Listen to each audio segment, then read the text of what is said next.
Okay guys, so right now I'm changing the secondary battery on my Range Rover Evoque 2015. I'm changing it because the gearbox fault was coming on the dashboard and it wouldn't let me go into gear.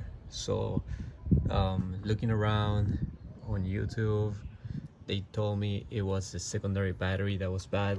So this battery, right now I can see that it's like swollen, it's not flat on the side, so I'm guessing it's going bad. So we're gonna replace it for a new battery. I got this one on eBay. It was about $100, so we'll see. We'll change it now.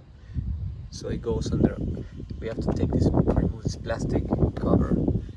By doing so, you have to remove the windshield wipers, one here, one there, and then you have to remove the screw that goes in here,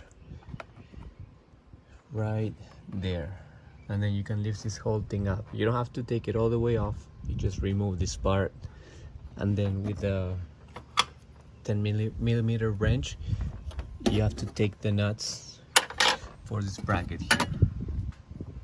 This is the bracket where the battery goes. Make sure you take your terminals off first. Here's one, here's the positive, here's the negative. Okay, and then you remove these as well. So now we're gonna put the new one on and see what happens.